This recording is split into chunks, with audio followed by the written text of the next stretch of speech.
नमस्कार, आप देख रहे हैं न्यूज 24। आपके साथ मैं हूं अभिलाषा पाठक और चुनाव से जुड़ी हुई बड़ी खबर के साथ शुरुआत करेंगे। अपर्णा यादव ने मुलायम सिंह यादव से आशीर्वाद लिया है। बीजेपी में शामिल होने के बाद लखनऊ पहुंची अपर्णा यादव और ये देखिए तस्वीर आपको दिखा रहे हैं। अपने ससुर का आशीर्वाद उन्होंने लिया, पैर छूते हुए उनकी ये तस्वीर। दिल्ली से लखनऊ पहुंचने के बाद यानी कि बीजेपी ज्वाइन करने के बाद अपर्णा यादव ने अपने ससुर मुलायम सिंह यादव का आशीर्वाद लिया है। उन्होंने मुलायम सिंह यादव से मुलाकात की और उनका आशीर्वाद लिया। अशोक तिवारी मेरे सहयोगी जुड़ रहे हैं इस पर ज्यादा जानकारी के साथ। अशोक, जहां अखिलेश यादव ने कहा था कि पिता ने उनको समझाया था कि वो बीजेपी ना ज्वाइन करें, लेकिन यहां तो तस्वीर कुछ और बयां कर रही है।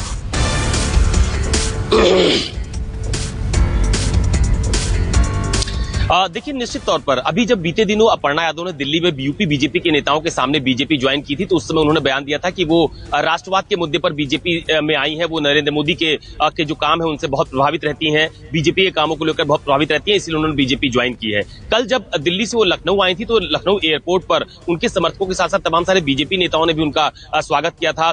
पूरे काफिले के साथ उनका स्वागत किया गया था लखनऊ के एयरपोर्ट पर। और आज सुबह सुबह अपर्णा यादव ने मुलायम सिंह यादव जी का आशीर्वाद लिया है। उनके आवास पर जाकर काफी देर उनकी मुलाकात भी हुई है और बाद में अपर्णा यादव ने उस तस्वीर को भी साझा किया है कि उन्होंने मुलायम सिंह यादव का आशीर्वाद लिया है। लेकिन आपको याद होगा कि जब इस बाबत अखिलेश यादव से सवाल पूछा गया था और ये कहा गया था कि अपर्णा यादव आपके परिवार की है, उन्होंने बीजेपी ज्वाइन कर ली है, इसको आप कैसे देखते हैं, क्या कहना है आपका, तो उनकी तरफ से ये कहा गया था कि नेताजी ने कई बार उनको समझाने का प्रयास किया था कि वो बीजेपी में ना जाए बल्कि समाजवादी पार्टी में ही रहे। और आपको याद होगा कि इसी तरह का बयान शिवपाल यादव की तरफ से भी दिया गया था और ये कहा गया था कि वो ये चाहते हैं कि अपर्णा यादव इस बार के विधानसभा चुनाव में अखिलेश यादव के साथ बनी रहे। लेकिन मुझे लगता है कि जो टिकट की एक बहुत जबरदस्त मांग अपर्णा यादव की तरफ से समाजवादी पार्टी में की जा रही थी कि कैंट से उनको उम्मीदवार बनाया जाए, लेकिन अखिलेश यादव की तरफ से शायद उनको उम्मीदवारी नहीं दी जा रही थी और इसी वजह से उन्होंने बीजेपी ज्वाइन कर ली, समाजवादी पार्टी की सदस्यता से उन्होंने इस्तीफा दे दिया। तो मुझे लगता है कि बीजेपी अपर्णा यादव को उत्तर प्रदेश के कैंपेन में खासतौर पर उन इलाकों में भेजेगी जहां पर समाजवादी पार्टी का ज्यादा वर्चस्व माना जाता है, जहां पर उनका गढ़ माना जाता है, जैसे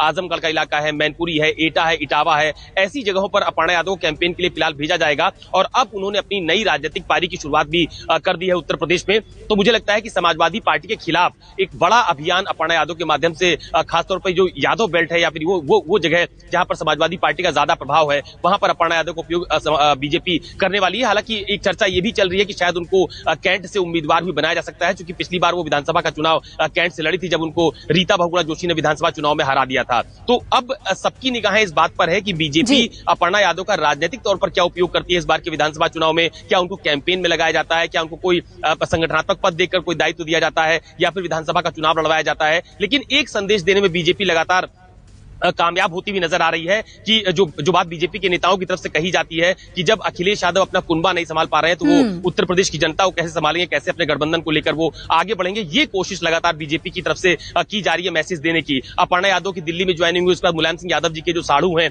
प्रमोद गुप्ता, कल उनकी लखनऊ में ज्वाइनिंग हुई। तो ये एक बड़ा संदेश बीजेपी की तरफ से राजनीतिक तौर पर देने की कोशिश की जा रही है कि इनके कुनबे में अभी भी एका नहीं।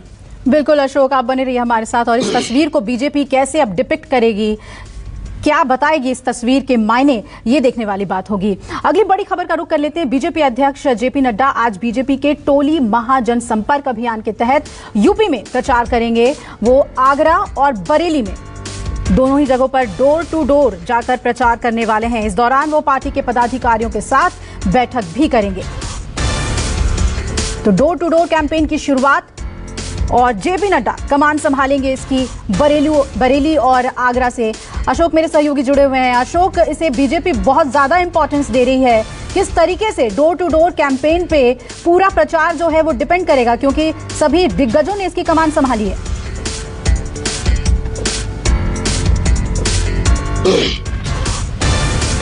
देखिए, दरअसल उत्तर प्रदेश में जो बीजेपी है या बीजेपी का जो केंद्रीय नेतृत्व है उसकी तरफ से लगातार ये कोशिश की जा रही है कि तमाम सारे जो कैंपेन बीजेपी की तरफ से चलाए जा रहे हैं, चाहे वो डिजिटल प्रचार का हो, वर्चुअली अभियान चलाए जा रहे हैं बीजेपी के पक्ष में माहौल बनाने के लिए, उसके अलावा बीजेपी के तमाम सारे बड़े नेताओं को अभी आप कुछ दिनों में पश्चिमी उत्तर प्रदेश में इस तरह के अभियान के तहत देखेंगी। आज जेपी नड्डा पहले जो आगरा जाने वाले हैं, वहां पर तकरीबन 40 विधानसभा क्षेत्र के पदाधिकारियों के साथ उनकी बैठक होने वाली है। वो खासतौर पर विधानसभा क्षेत्र है जहां पर पश्चिमी उत्तर प्रदेश में पहले चरण के चुनाव में मतदान होने वाला है, चुनाव होने वाला है। पश्चिमी उत्तर प्रदेश में बीजेपी सबसे ज्यादा फोकस इस वक्त कर रही है, क्योंकि किसान आंदोलन के बाद से ही चाहे गन्ना किसानों का भुगतान हो या किसानों की पराली जलाने के बाद मुकदमे वापसी की बात हो, तमाम सारी ऐसी चीजें जो सरकार की तरफ से की गई है उसको डोर टू डोर पहुंचाने की कोशिश बीजेपी के संगठन की तरफ से की जा रही है। आज जेपी नड्डा पहले आगरा में रहने वाले हैं, जहां पर 40 विधानसभा क्षेत्र के पदाधिकारियों के साथ वो बैठक करने वाले हैं। वहां पर एक मंदिर में उनके दर्शन पूजन का कार्यक्रम भी प्रस्तावित है। इसके बाद वो बरेली जाएंगे, बरेली में पार्टी के नेताओं के साथ बैठक करेंगे, चुनाव को लेकर चर्चा होगी और डोर टू डोर कैंपेन की बात जो लगातार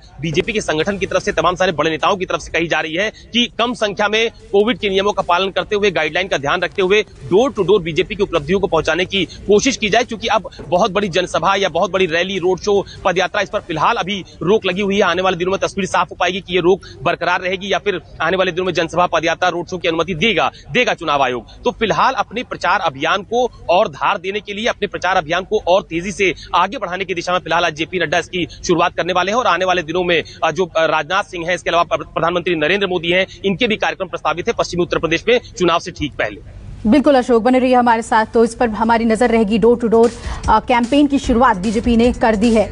और देखिए, बड़ी खबर आ रही है, यूपी में बीजेपी ने अपनी टैगलाइन बदल दी है। सूत्र बता रहे हैं कि अब नई टैगलाइन सोच ईमानदार, काम असरदार होगा। दमदार शब्द था पहले, उसे हटाकर अब असरदार कर दिया गया है। सोच ईमानदार, काम दमदार, ये पहले टैगलाइन थी और अब इसे सोच ईमानदार, काम असरदार कर दिया गया है। बड़ी खबर कांग्रेस से जुड़ी हुई। कांग्रेस आज अपना यूथ घोषणा पत्र जारी करेगी। महिलाओं के बाद युवाओं को लुभाने के लिए कांग्रेस यूथ घोषणा पत्र जारी करेगी आज, और खुद राहुल गांधी और प्रियंका गांधी इस मैनिफेस्टो को जारी करने वाले हैं। आपको बता दें, दोपहर 12 बजे दिल्ली में राहुल और प्रियंका प्रेस कॉन्फ्रेंस कर इस यूथ घोषणा पत्र को जारी करेंगे। तो पहले महिलाएं और अब युवाओं को साधने की कोशिश कांग्रेस कर रही है। इस घोषणा पत्र में क्या कुछ होगा, ये देखना अहम होगा। प्रभाकर मिश्रा मेरे सहयोगी जुड़ रहे हैं ज्यादा अपडेट के साथ। प्रभाकर, जो पूरी स्ट्रैटेजी है कांग्रेस की, पहले महिलाओं को तवज्जो और अब यूथ को, क्या उम्मीद की जा रही है इस मैनिफेस्टो से?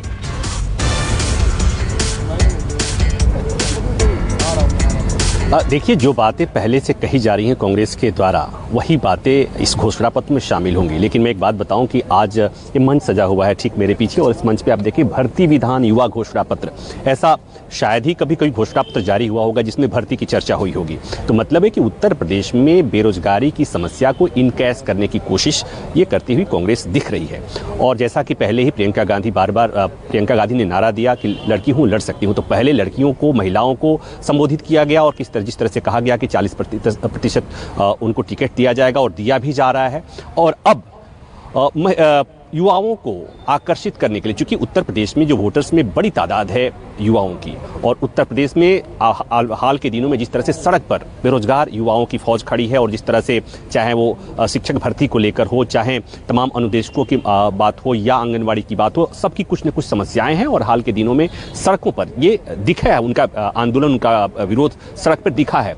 तो कांग्रेस की कोशिश वही है कि उनके आक्रोश को अपने पक्ष में लाया जाए, और इसीलिए ये भर्ती विधान युवा घोषणा पत्र, और यहाँ पर जितने बैनर पोस्टर लगे हैं, मैं तो ये आया था जैसे ही कांग्रेस मुख्यालय के गेट से अंदर हो रहा था, तो मुझे ये लगा कि मानो यहाँ पर कोई रोजगार मेला लगा हुआ है कि आइए कांग्रेस दफ्तर में रजिस्ट्रेशन कराइए, और जब सरकार बन जाएगी तो आपको रोजगार मिल जाएगा। तो ये है कांग्रेस की कोशिश। और इसको इस लिहाज से भी समझाना जाना चाहिए कि जब राहुल गांधी और प्रियंका गांधी दोनों एक साथ उत्तर प्रदेश की जनता को संबोधित करते हुए प्रेस कॉन्फ्रेंस करेंगे, तो ये बताने की कोशिश करेंगे कि जो बीजेपी और समाजवादी पार्टी के दावे हैं, जिन्होंने बांट लिया है, कोई कहता है कि हमारे पास 80% लोग हैं, कोई कहता है कि हमारे पास 85% लोग हैं, तो उसमें कांग्रेस की ये कोशिश है कि ऐसा नहीं है, हम भी यहीं पर हैं, और हमारे साथ राज्य की महिलाएं हैं, राज्य के युवाओं के लिए हम ये सब करने वाले हैं। तो ये सारी चीजें घोषणा पत्र में शामिल होंगी, और जो बातें समय समय पर कही गई हैं, चाहे वो प्रियंका गांधी हो चाहे राहुल गांधी हो,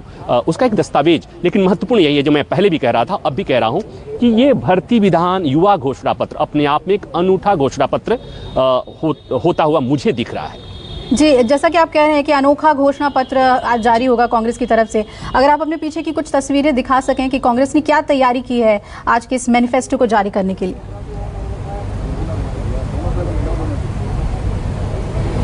देखिए, अब से करीब 40 मिनट बाद ये मंच है, मंच सजा हुआ है। राहुल गांधी और प्रियंका गांधी दोनों एक साथ, ऐसे मौके बहुत कम होते हैं जब एक साथ वो प्रेस को संबोधित करते हैं। तो घोषणा पत्र जारी होगी, उसके बाद वो प्रेस को संबोधित करेंगे दोनों मिलकर के। दूसरी चीज़ आप देखें कि भर्ती विधान, युवा घोषणा पत्र, और हमारे तरफ से यहाँ पर देश की मीडिया, ढेर सारे कैमरे लगे हुए हैं, तैयारी हो रही है। कोई तैयारी में कमी न रह जाए उसके लिए भी पूरी व्यवस्था यहाँ पर की गई है। लेकिन बाहर का नज़ारा बहुत खास है, मैं अपनी रिपोर्ट बनाकर भेजा हूँ, अब बाद में दर्शकों को दिखा दीजिएगा किस तरह से बाहर का माहौल क्या है, कांग्रेस मुख्यालय का माहौल क्या है। जैसा मैंने पहले कहा, एक बार फिर मैं दोहरा रहा हूँ कि मानो कांग्रेस मुख्यालय में रोजगार मेला लगा हो कि आओ रजिस्ट्रेशन कराओ, सरकार हमारी आती है तो रोजगार पाओ। ये इस तरह का कुछ माहौल कांग्रेस मुख्यालय में आज मुझे दिख रहा है। बिल्कुल, चलिए आप नजर बनाए रखिएगा। प्रभाकर, हम आपके पास लौटेंगे। तो कांग्रेस की तैयारी है इस बार पूरी तरीके से महिलाओं और युवाओं को साथ लेकर चलने की, और मैनिफेस्टो में भी वो बातें झलकेंगी। 12 बजे प्रेस कॉन्फ्रेंस हो रहा है, उस पर हम नजर बनाए रखेंगे। अगली बड़ी खबर का रुख कर लेते हैं। योगी का अखिलेश यादव पर और सपा पर हमला सामने आया है। आपको बता दें कि जनता पलायन नहीं, प्रगति चाहती है, ये कहा है सीएम योगी आदित्यनाथ ने। दंगा मुक्त और सपा मुक्त प्रदेश जनता का संकल्प है। अलोकतांत्रिक लोगों से लोकतंत्र विकास की बात हास्यास्पद लगती है, और एसपी की सूची दंगाई प्रेम तमंचावादी होने की पुष्टि है। देखिए, ट्वीट किया उन्होंने, तंज कसा। नए उत्तर प्रदेश को लेकर जनता पलायन नहीं, प्रगति चाहती है। और आगे वो लिखते हैं कि दंगा मुक्त प्रदेश, सपा मुक्त प्रदेश जनता का इस बार संकल्प है। और जो बातें अखिलेश यादव जिन बातों का दावा कर रहे हैं वो हास्यास्पद लगती हैं, जिनका मूल चरित्र ही अलोकतांत्रिक आपराधिक वंशवादी हो, उनके मुंह से लोकतंत्र और विकास की बात हास्यास्पद लगती है। और सपा की सूची पर भी उन्होंने तंज कसा। उन्होंने कहा कि सपा की सूची अगर देखिए तो दंगाई प्रेमी और तमंचावादी होने की पुष्टि ये सूची करती है। नमस्कार, मैं हूं मानक गुप्ता। अगर आपको हमारा ये वीडियो पसंद आया हो तो इसे लाइक और शेयर जरूर करें, और हाँ, हमें सब्सक्राइब और फॉलो करना ना भूलें ताकि आप देश और दुनिया की कोई खबर मिस ना करें। तो जुड़े रहिए हमारे साथ और देखते रहिए न्यूज़ 24।